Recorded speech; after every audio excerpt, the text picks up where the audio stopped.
Good morning, I'm Matt with Medina Minute. Today we're going to stop in 23 Public Square, known as Town Square Commons. Now this building has quite a bit of history in Medina. You know that we've had 2 fires in town, but this particular building was built in 1871 and was known as the Union Block. Some of the fun history is this was the original location of A.I. Root. Now Mr. Root started out as a jeweler, but then got into the bee industry and became a historic part of Medina. Today we're going to visit with some of the business owners inside and learn a little bit more about the history of Medina Square and what makes it tick.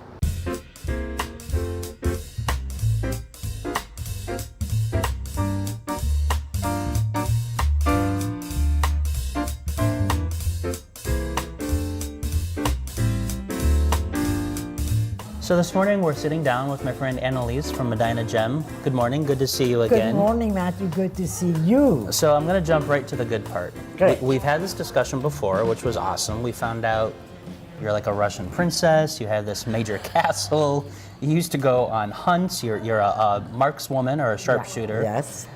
But then there's this whole Winston Churchill thing. Uh-huh. So you have many facets of your life. So tell me a little bit more about the Churchill connection. Okay.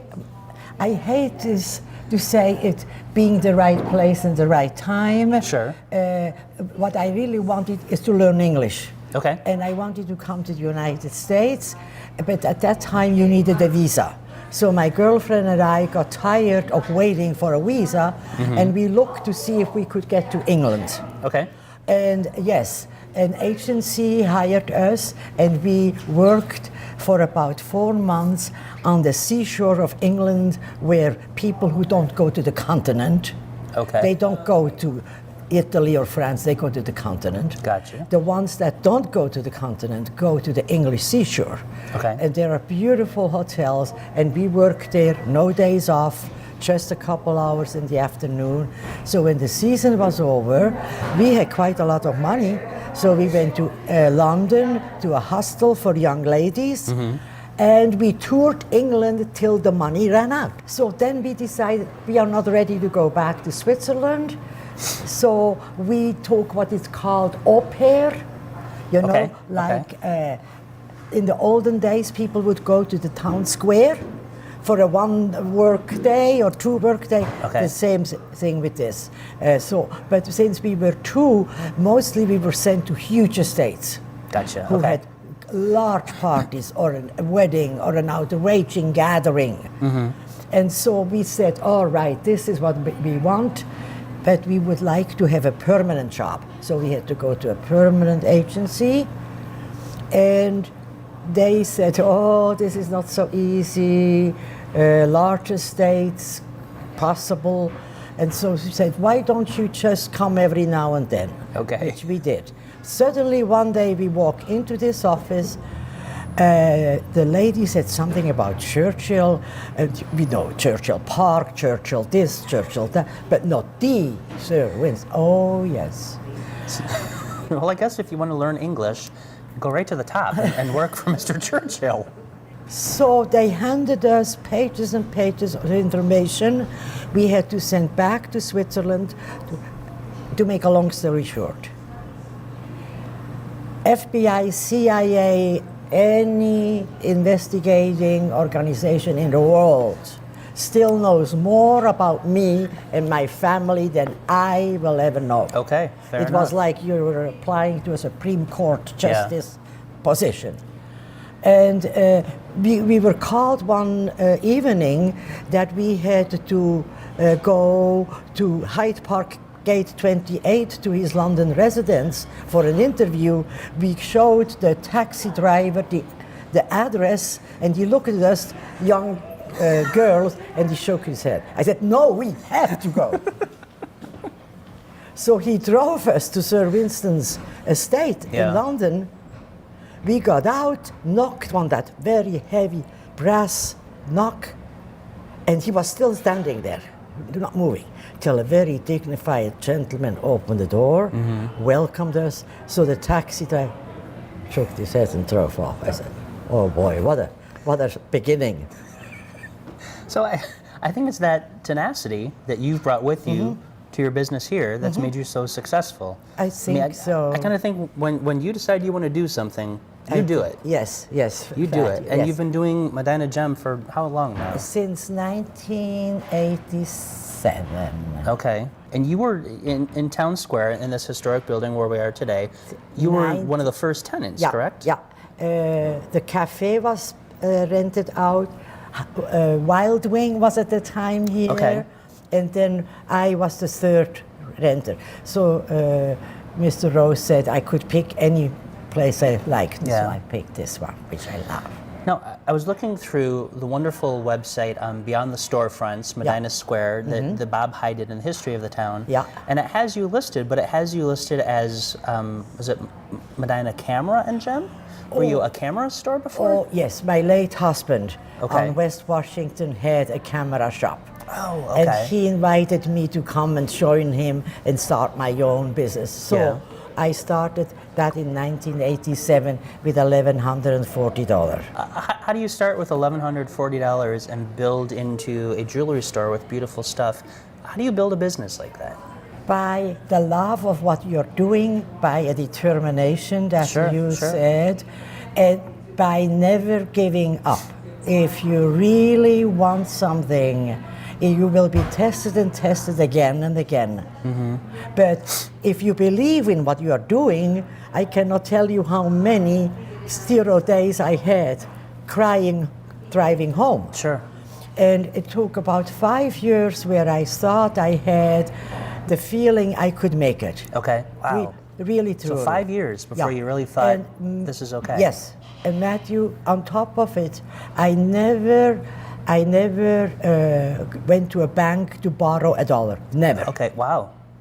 I just did with what I had and bought an instrument whenever I had the money. Okay. Now I have thousands of dollars of instruments for testing Yeah. liquids, which I love to have because that's the service I extend to my customers, always free of charge. Sure. So certainly you've seen some change over trends and fads in jewelry. Yes. What are people liking now? The young couple now want like a very nice watch, if they can Okay. afford a designer watch, especially for a man. A woman would like to have a diamond stud earring. Okay. So are we going back more to the classics? Yes. It sounds more Yes, like a beautiful watch, something just simple. that can be worn every day and can change into something very glamorous in the evening when you Okay. have an evening attire on. Sure, sure. Yeah. So in other words, multi-purposes. Today we are much more practical. What trends are you seeing in gemology? What is really coming on very strong, and I started that when I started my business, colored gems. Okay. Ruby, sapphire, emerald, tourmaline. For instance, the beautiful spinel around a red, vibrant red stone that very few know. Okay. But in the imperial Russian crown, yeah, that egg size red stone. That's a big stone. That's a very big That's- stone, yeah. Wow. And believed to be ruby because Okay. in those days there was no way of knowing what chemistry it is, what hardness it is, what density it has. To find out it's a red spinel, very vibrant, very brilliant, as opposed to ruby, who is sort of like pigeon blood red, but it lacks the brilliance. So I think that's one thing that fascinates me about what you do is when I come in your store, there's this beautiful jewelry in cases, and I look at it and I just assume, that's a red stone, that's a ruby. This is a shiny one, that's an opal. Right, right. So how did you learn the chemistry and the makeup to study a stone and say it's this? Yeah. I had to study geology, and then I signed up for gemology degree at the University of Boston. And I did not know what I was getting myself into. Sure. In fact, it turned out to be no longer glamorous. It was all chemistry, earth science. What scared me was It was the first school I had attended here in the United States, and they had multiple choice questions. And coming from Europe, okay. I did not know multiple choice question. It was always essay. And they said, you cannot make any markings on that multiple choice testing. Yeah. Matthew, as a professor, you can give me 20 answers underneath your question. As a European, if I don't understand your question, the chances are I will answer you wrong. That's true. Okay. I was so desperate that I would put chemical compositions in a question that you had because I did not understand quite what do you wanted me to identify. Okay. So I put the chemical composition of your question as an answer. Wow. You got an A+, didn't you? Wait a minute. So the finals came, and they said you have to wait for 2 weeks for the answer. At the time, I was working for a large company, and the phone rings, and my employees said, Annelies, it's the school, it's the university. I said, oh my God, they're going to let me down very slowly. I blew it. Dr. Brownslow was on the phone, and his wife must have been on the second phone. They both, how do I say, synchronized of congratulating me. Today I still cry because I had no idea that I passed. And he said, you never came for help. You struggled it through. And I said, but Professor, you never threw out my tests that I put with pencils the answer. He said, you were just working so hard. So instead of waiting for 2 weeks, he called me that That's fantastic. Yeah. Good for you. Yeah. So you've grown it into the wonderful business you have today. Which I love. Absolutely. You're here, what, 6 days a week? Yes. 6 days a week? Yes. So what drives you to get up every morning and come into work? The wonderful people that I meet. Not one day is the same. Not one day will you see the same person with the same attitude. Sure, okay. And I love to help people. I love to listen to people. Like you, Matthew, that's what one of your fortes, you listen. And you have a commitment to want to help. Right. And I think we both have that quality. Yeah. And that gets me up every morning. Of course, there are mornings where I say, do I have to?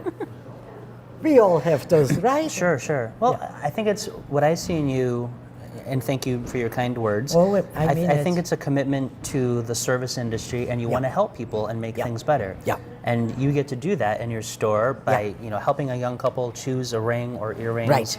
And you get to share your expertise, which I think is really, really cool. As long as they want to know it, I'd be more than happy to tell them. Yeah. Which is so rewarding because when they end up here, I should say in a way, when they end up here finally, I hope they had gone and exposed themselves to what is out there to be purchased.